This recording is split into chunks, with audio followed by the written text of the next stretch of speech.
A new bill that will keep San Antonio in the game for major events at the Alamo Dome and Convention Center. State Senator Jose Menendez wrote and successfully passed the Senate bill in the legislature. It could lead to millions of dollars to upgrade and improve some of our biggest facilities. RJ Marquez tells us about the impact Menendez says this will have for the future events in the Alamo City. San Antonio is set to get a big boost from a little-known piece of legislation that will go into effect this September. Senate Bill 2220 is just really a tool, a financial tool that the city of Dallas and Fort Worth have used to build new facilities to make them more competitive. State Senator Jose Menendez filed the bill that allows San Antonio to designate parts of the city as project finance zones. The city then gets state hotel taxes from those zones to help fund huge projects. A zone around the Alamo Dome and Convention Center could bring in an estimated $222 million for improvements. We could pursue 94 conferences that currently we're undersized for. And what do those 94 conferences mean in terms of revenue? They mean an additional $921 million and another additional 1.7 million visitors. David Gonzalez says Visit San Antonio testified in Austin to get the bill passed. So San Antonio needed to make sure that it had a level playing field and able to expand our conventions facilities and sports facilities, just like other cities have been able to using this type of funding method. Since 2018, the Henry V. Gonzalez Convention Center has missed out on more than $525 million because of its size. Now, there are other larger shows, not related necessarily to tourism, but are related to other industries that we need to have a larger convention center to attract them. Menendez says he would like to see the convention center at about 200,000 square feet. If we could add convention space to our exhibit hall, then we could fit them here. We have enough hotel rooms. We got obviously a great airport, all the things we need, but we just didn't have enough exhibit room. RJ Marquez, KSAT12 News. Well, if it's going to be hot outside, at least we get beautiful sunsets out there. Take a look at this picture sent in through our KSAT Connect feature on our weather app. This is from Taylor McClellan out at Woodlawn Lake. Absolutely gorgeous. The reason why we've got a little bit of that beautiful orange haze on the horizon is because there is some light Saharan dust out there creating that haze. But that's about it when it comes to the beauty for the weather, because take a look at temperatures over the next several days. We're going to be close to a record tomorrow and close to a record on Tuesday as well as on Friday. So it is going to be hot all week long, but there is a small chance for some rain around the corner. Details in the full forecast ahead. Tim. Thank you, Sarah. We'll see you then. Police in Fargo, North Dakota are still trying to figure out what led a gunman to open fire on officers responding to a crash on Friday. One officer died in the shooting and two more were critically wounded, as well as one bystander. One officer returned fire and killed the gunman. The Fargo police chief says it's hard for him to fathom this kind of crime happening in that community. For no known reason at all, a violent gunman attacked our officers, firing multiple rounds, striking three of them, two of them critical and stable condition, and one of them deceased. This is it's an unconscionable act. Police say the gunman also fired at firefighters responding to the crash scene. It's unclear right now if the gunman was involved in the initial crash, but early reports indicate he was not. An Alabama woman that disappeared Thursday after spotting a toddler on the interstate was found late last night. And there's still more questions than answers surrounding the circumstances of her disappearance. Investigators say Carly Russell pulled over on an interstate just outside of Birmingham Thursday night when she saw a toddler walking alone. That's when she was last heard from until Saturday night when she turned up at her parents' house alone. First responders took her to the hospital for further evaluation. Right now, investigators haven't said what led up to her disappearance or if there are any suspects in her disappearance. An American woman who was kidnapped in Mexico is now on the way back home. The FBI says Monica De Leon Barba, who was kidnapped 8 months ago while walking her dog in Jalisco, is now safe and on the way back to her California home. Agents say her captors released her Thursday night. So far, no arrests have been made, and it's unclear what led up to the woman's release. After leading agents on a day-long manhunt, a man wanted for killing 4 people in a small town in Georgia has died. Andre Longmore had been on the run since Saturday afternoon after killing 3 men and a woman in Hampton, Georgia, a town south of Atlanta. He was shot and killed by officers this morning in a shootout in a neighboring county. The citizens of Hampton, the county of Henry, the metro Atlanta area, and the entire state of Georgia can breathe a little easy tonight that this suspect is off the street.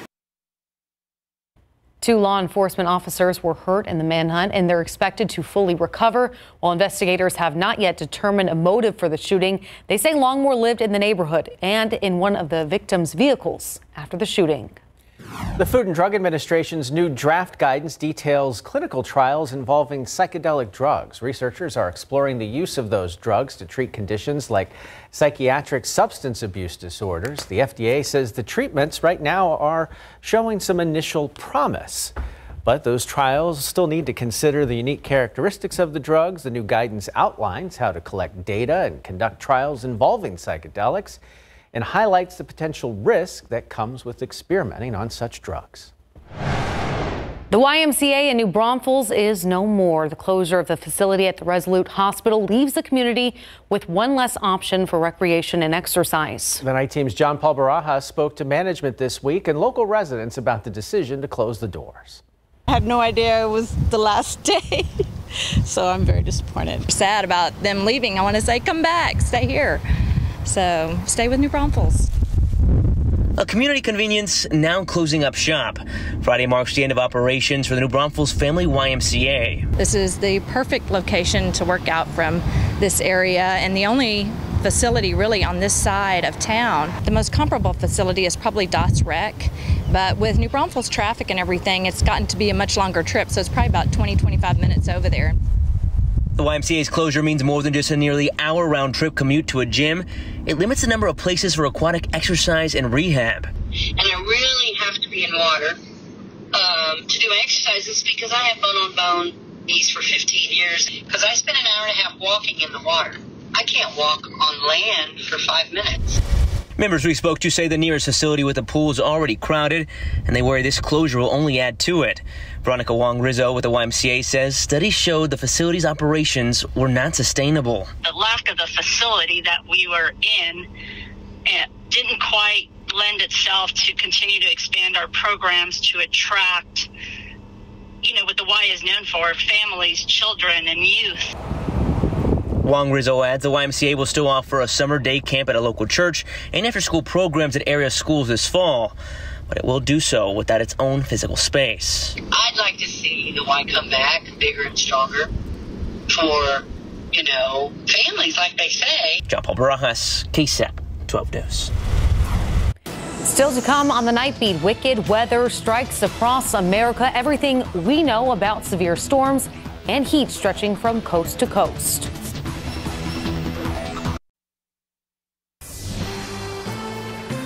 From Washington state all the way down to Florida, extreme temperatures are impacting millions of Americans. Several parts of the country seeing temperatures in the triple digits. We know all about that. Yes, we do. Meanwhile, in the Northeast, relentless rounds of rain leaving the ground saturated. A flash flood taking at least 5 lives in Pennsylvania.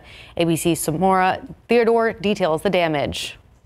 Millions of people from New Jersey to Maine remain under flood watches. Days of relentless rain has left the ground in many areas saturated. In New Hampshire, first responders carrying out this dramatic rescue in Manchester. You can see the heavy rain falling in Saugus, Massachusetts, a huge splash from a passing car. Officials continue to remind people not to drive through standing water. You see a little bit of puddling on roads.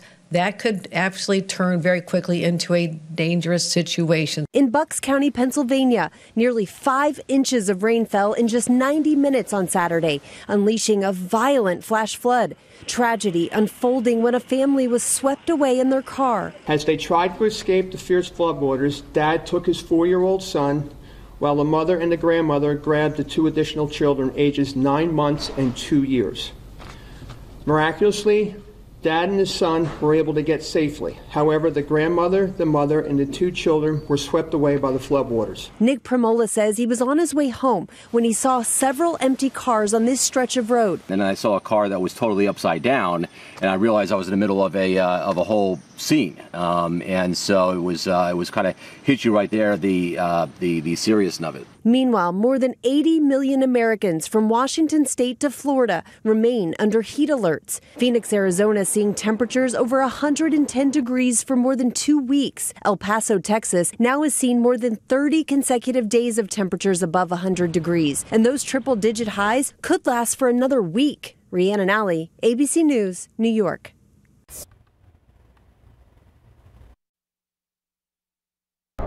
So we're fortunate because it's cold and air conditioned inside here, but animals have to get a little more creative. Yeah, they do. Squirrels. We're also fortunate that we sweat, which may sound a little weird, but that's how we regulate our body temperatures. Squirrels don't have that. How do they regulate their body temperatures? Splooting. Good job, Lee. That was very good. Very real, accurate impression there. All right, here's what it looks like in real life, though. Yeah, Lee, look. You look very similar. There you go. All right. So, thank you so much to the KSAT Connect user for sending in this wonderful picture for this Sunday night as the splooting squirrel. And here's the reason why he needed to sploot. It was 103 degrees in San Antonio today for the high, 104 in New Braunfels, 103 in Hondo, 105 in Del Rio, 109 in Cotulla. Very, very hot out there. In fact, this made 22 100-degree days for us in San Antonio this year so far. But when you compare it to last year, not all that bad. Last year we had 37 100-degree days by this time, and when all was said and done in the summer months, we ended up with 58 100-degree days. But we've still got a few more 100-degree days under our belt, starting with tomorrow, waking up at 78 degrees in the morning. It'll be mostly cloudy, you know, those usual morning clouds that we've been dealing with here. But then by 10, it's going to be 86 and mostly sunny. By about noon, 93, and then in the afternoon, forecasting 104 for the high temperature tomorrow. That's going to be close to a record. I think we'll be shy of a record by just 1 degree or so, but still a hot day tomorrow. One good thing in the forecast tomorrow, other than the fact that it's not going to be 100 all day long, is that the humidity will be lower. So we're going to start off in the morning very oppressively humid, but by the peak heat of the day, dew points are going to come down. Kind of grasping at straws here for a positive spin to the forecast tomorrow, but you know, it's going to be hot, but at least it'll be dry heat in the afternoon pretty much. Okay, take a look at forecast highs all across south central Texas. It's going to be 107 in Del Rio, 106 in Cotulla, 105 in Pleasanton. Kerrville, you'll be at 102. Looking a little bit closer to the metro area, our average high temperature this time of year is 95, so we're going to be nearly 10 degrees hotter than that. 104 in Poteet, 103 in Hondo, 105 in Seguin, 102 in Bandera, 102 in Comfort, anything but comfortable in Comfort, 104 in Uvalde, and 104 in Sabinal. In the weather setup, there's some severe storms rolling through Oklahoma, and there were some storms rolling through Texas today, in North Texas at least. Those have since dissipated and moved all the way out to New Orleans. Still seeing this heat high firmly grasp the south central areas of the nation. I mean, temperatures are still well above 100 degrees in Las Vegas, Phoenix, and in Death Valley right now. Oppressively hot. That heat high is going to move over Texas in the coming days, and so looking ahead to Tuesday, all of Texas is going to be hot. 105 from Dallas all the way down 35 to here in San Antonio, and 108 in Laredo. It'll stay above 100 degrees all week long during the afternoons, but by the end of the week and into early next week, that heat high is going to move off enough to the west and weaken enough that we will open up the atmosphere to at least a chance for isolated rain. That is a normal summer pattern for us. Isolated afternoon showers and storms. We should be back to normal, hopefully, by Sunday of early next week. That's when we'll put a 20% chance for an isolated shower or storm. And wow, look at this cold front. It's going to be 100 degrees next Sunday. Of course, being a little sarcastic there because, you know, we're going to be challenging records. Tuesday will likely beat a record of 104. Then Friday, we're going to be close to the record of 102. So yeah, send in pictures of squirrels splooting, send in pictures of, you know, your dog's enjoying a nice little dip in the pool, anything that gives us cool thoughts, because we're going to need something to get us through the next several days. If you see Lee splooting, just mind your business. Yeah, just keep on walking by. It's fine. Nothing to see here. Still ahead on the Night Beat, after saving the box office last summer with Top Gun, Tom Cruise is back in Hollywood spotlight. Find out where Mission Impossible stands after its debut weekend next.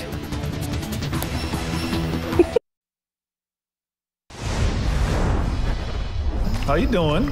Living the dream. Elemental made $8.7 million for 5th place in a domestic total of $125 million. Indiana Jones and the Dial of Destiny fell to 4th place in its 3rd weekend out, grossing $12 million. $13 million put Insidious: The Red Door at number 3. Don't ever step into my office again looking like you just walked out of a freaking Banana Republic ad. Sound of Freedom sold another $27 million worth of tickets to finish 2nd. It's been a long time, friend. You've no idea the power I represent. It knows your story. Mission Impossible: Dead Reckoning Part 1 opened on top with $56.2 million from Friday through Sunday, lower than the debut of the previous film in the series, 2018's Mission Impossible Fallout, but setting a franchise record with $80 million in its first 5 days since opening Wednesday. In Hollywood, I'm David Daniel. Seattle Mariners pitcher Bryce Miller out of New Braunfels High School returned from the injured list today and was sharp against the Tigers. Plus, the San Antonio Spurs wrapped up Summer League play today in Las Vegas. For more on what's happening on Instant Replay, here's Larry Ramirez. And they wrapped up Summer League with a win. Yeah. So you know that's a good feeling for the Silver and Black. From 2 games in California to 5 in Las Vegas, 2 of those with Wemby. The Spurs are all done with Summer League ball, coming up tonight on Instant Replay. Yeah, it's been good. You know, messing with the guys out here. You know, I played a couple games, but you know, having their opportunity to play right now, it's been good to watch.